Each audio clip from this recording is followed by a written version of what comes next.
الحمد لله نحمده ونستعينه ونستغفره ونعوذ بالله تعالى من شرور أنفسنا ومن سيئات أعمالنا من يهد الله فلا مضل له ومن يضلل فلا هادي له وأشهد أن لا إله إلا الله وأشهد أن محمدا عبده ورسوله. Nous poursuivons le commentaire des propos du cheikh Ibn Taymiyyah, qu'Allah lui soit clément, un grand érudit de l'islam qui a vécu, comme vous le savez, au 8e siècle de l'Hégire. Il dit ici donc, pour expliquer les raisons pour lesquelles ces gens à la fois faibles, s'ils étaient invités au combat, n'en feraient rien. Il dit إذ ليس عنده من علم اليقين ما يدره الريبة ولا عنده من قوة الحب لله ورسوله ما يقدمونه على الأهل والمال. Ils n'en feraient rien parce qu'ils ne sont pas en possession du savoir certain qui refoule le doute. Ils ne détiennent pas un amour fort pour Allah et son messager qu'ils feraient devancer sur la famille et sur l'argent. Le doute donc et l'incertitude doivent être chassés, doivent être dissipés. Et pour ce faire, l'individu doit apprendre sa religion et ne doit pas se contenter de suivre aveuglément, d'imiter, mais plutôt il doit à son tour apprendre, prendre connaissance des arguments révélés. Donc c'est le savoir, c'est l'apprentissage qui permet de dissiper tous les doutes. Et le meilleur moyen donc de dissiper le doute, c'est de s'attacher fermement au livre d'Allah, qu'Allah Azza wa Jalla a qualifié en ces termes « ذَلِكَ الْكِتَابَ لَا رَيْبَ فِيهِ » C'est le livre au sujet duquel il n'y a aucun doute, au sujet duquel il n'y a aucun doute. Et il dit encore, premier verset de la sourate La Caverne, « Alhamdulillah, alladhi anzala ala abdihi al-kitaba wa lam yaj'al lahu iwaja » Louange à Allah qui a fait descendre sur son serviteur le livre et n'y a point introduit d'ambiguïté ou encore de tortuosité. Le doute dans les fondements de la religion est synonyme d'hypocrisie. Nous allons le revoir par la suite, Inch'Allah. Ceux qui doutent, qui n'ont pas de certitude sur ce qui est l'essentiel de l'islam, cela revient à dire qu'ils sont gangrénés par l'hypocrisie. Donc ces gens-là, qui n'ont que l'esquisse de la foi, ne parviennent pas jusqu'à la certitude, malheureusement. Et ils ne détiennent pas également un amour fort pour Allah et son messager qu'ils feraient devancer sur tout le reste.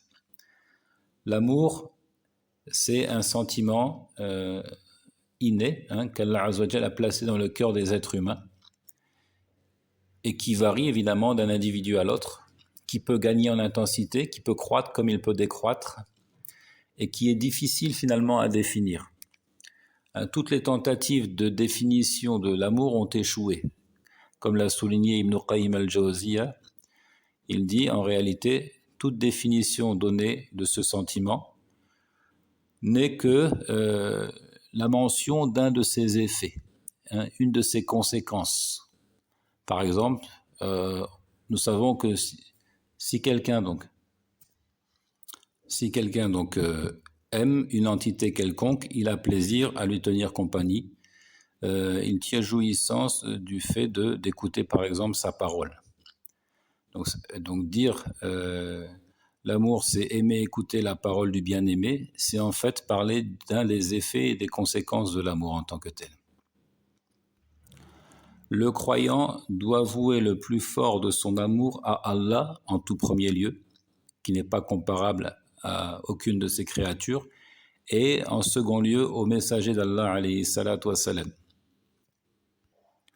Le Très-Haut nous dit وَمِنَ النَّاسِ مَنْ يَتَّخِذُ مِنْ دُونِ اللَّهِ أَنْدَادًا يُحِبُّونَهُمْ كَحُبِّ اللَّهِ وَالَّذِينَ آمَنُوا أَشَدُّ حُبًّا لِلَّهِ. Parmi les gens, il en est qui prennent des émules en dehors d'Allah et qui les aiment comme on aime Allah. Or, les croyants, eux, sont les plus fervents en l'amour d'Allah. Donc, nous voyons que un amour mal orienté peut plonger l'individu dans l'idolâtrie. Les adorateurs d'idoles ont voué leur amour à leur idole. alors que les croyants, eux, sont les plus fervents en l'amour d'Allah. Donc évidemment, il faut s'exercer à cela. Le meilleur moyen d'augmenter son amour pour le Très-Haut, c'est de le connaître. Comme disent nos ulama, celui qui le connaît l'aimera nécessairement. Inévitablement, il aimera Allah s'il apprend à le connaître. Le prophète alayhi salatu wassalam nous a dit il est trois choses qui, si elles sont détenues par l'individu, lui permettent de goûter la saveur délicieuse de la foi.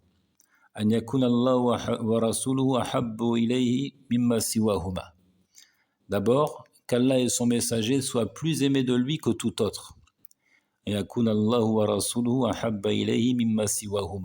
Qu'Allah et son messager soient plus aimés de l'individu que tout autre.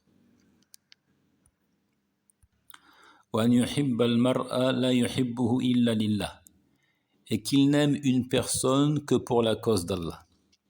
Que s'il se lie d'amitié avec un individu, c'est sur cette base-là, c'est pour la cause d'Allah, il l'aime pour Allah.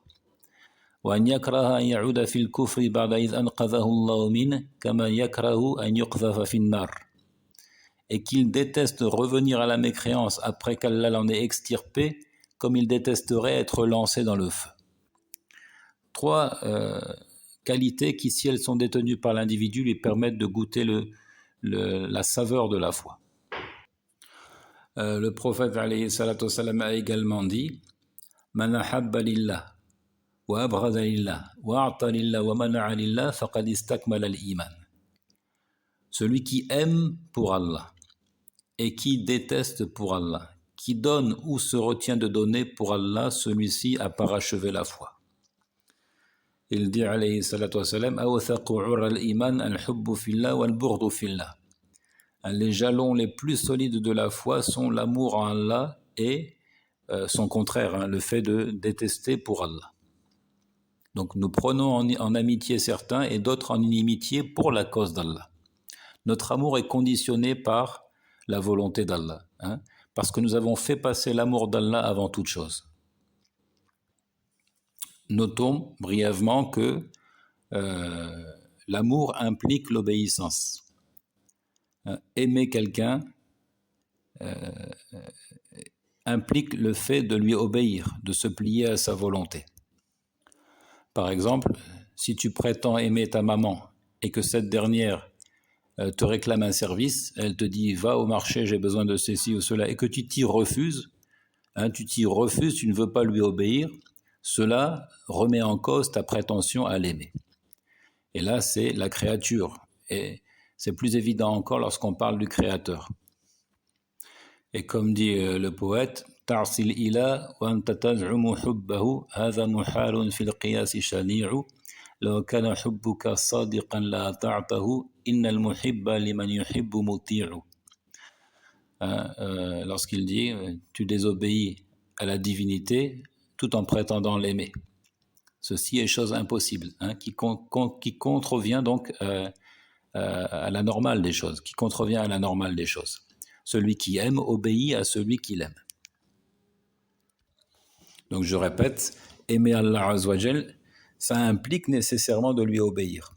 Et on ne peut lui obéir qu'en suivant et en imitant le prophète alayhi salatu wassalam. Cela explique donc le verset suivant.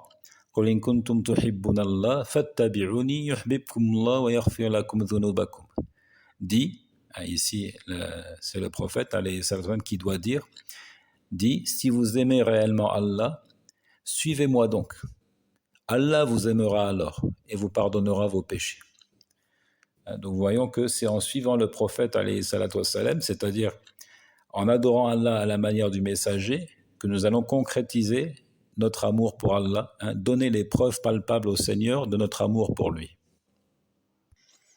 Et dans le fameux récit également, un caractère transcendant, Man 'ada li waliyan faqad adhantuhu bil harb. وما تقرب إلي عبدي بشيء أحب إلي مما افترضته عليه ولا يزال عبدي يتقرب إلي بالنوافل حتى أحبه فإذا أحببته كنت سمعه الذي يسمع به ويده التي يبطش بها ورجله التي يمشي عليها إلى آخر الحديث. Donc dans ce récit à caractère divin, transcendant, c'est Allah qui parle et qui dit: celui qui prend en inimitié un de mes alliés, je lui déclare la guerre. Mon serviteur ne s'est pas rapproché de moi au moyen de ce qui est plus aimé de moi que ce que j'ai rendu obligatoire. En tout premier lieu, ce sont les œuvres jugées obligatoires qui permettent le rapprochement du Seigneur et qui permettent de gagner son amour. Puis il ajoute: mon serviteur ne cesse d'y ajouter des œuvres surérogatoires jusqu'à ce que je l'aime. Jusqu'à ce que je l'aime. Et si je l'aime, alors je deviens l'ouïe par laquelle il entend, l'œil par lequel il regarde, etc., jusqu'à la fin du hadith. C'est-à-dire, un tel individu imprégné de l'amour d'Allah n'est plus en mesure finalement de désobéir au Seigneur. Il ne fait que sa volonté. Il ne regarde que ce qui satisfait le Seigneur. Il ne dit que ce qui plaît à Allah, etc., etc. Et puis en second lieu, donc, l'amour du prophète alayhi salatu wassalam. Et nous avons toutes les raisons de l'aimer, puisque c'est lui qui nous a transmis le message d'Allah Azza wa Jal, qui nous a montré le chemin, nous permettant donc de gagner le paradis. Et dans ce sens, il disait alayhi salatu wassalam: La yu'minu ahadukum hatta akuna ahabba ilayhi min waladihi wa walidihi wan nasi ajma'in. L'un d'entre vous ne sera pas croyant, entendez par là, n'aura pas parachevé la foi. Ce n'est pas ici une négation du socle, du fondement de la foi, mais une négation de la perfection. L'un d'entre vous ne sera pas croyant jusqu'à ce que je sois plus aimé de lui, jusqu'à ce que je sois plus aimé de lui que son enfant, son père et tous les gens réunis. Et également, le prophète alayhi salatu wassalam a dit à Omar, après que Omar ait dit: Ya Rasulallah, anta ahabbu ilayha min kulli shay illa min nafsi. Ô messager d'Allah, je t'aime plus que tout, exception faite de ma personne ou de mon âme. Et le prophète alayhi salatu wassalam lui a dit: La ya Omar, hatta akuna ahabba ilayka min nafsik. Et le prophète lui a dit: non Omar, jusqu'à ce que je sois plus aimé de toi que ta propre personne, jusqu'à ce que tu m'aimes plus que toi-même. Et effectivement, Omar s'est rétracté et il a concrétisé la foi parfaite à cet instant. Et dans ce sens, le verset 6 de la sourate 33, An-nabiyyu awla bil mu'minina min anfusihim. Le prophète a plus de droits sur les croyants qu'ils n'en ont sur eux-mêmes. Ou encore le verset 120 de la sourate 9, ما كان لأهل المدينة ومن حولهم من الأعراب أن يتخلفوا عن رسول الله ولا يرغبوا بأنفسهم عن نفسه. Il n'appartient pas aux habitants de Médine, ni aux Bédouins qui sont autour d'eux, de traîner loin derrière le messager d'Allah, ni de préférer leur propre vie à la sienne.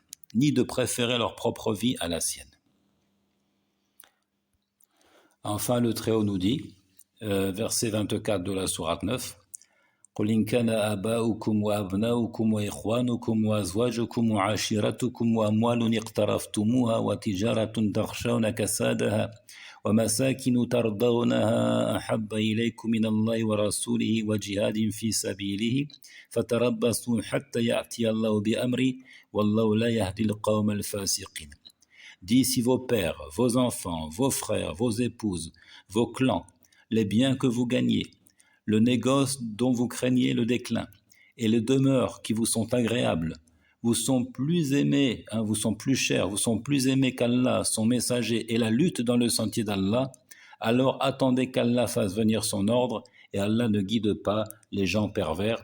Voici donc autant de références scripturaires, de preuves révélées, que nous avons le devoir de faire devancer l'amour d'Allah et de son messager sur toute chose, sur la famille, sur les biens et même sur notre propre personne. Wallahu ta'ala a'lam.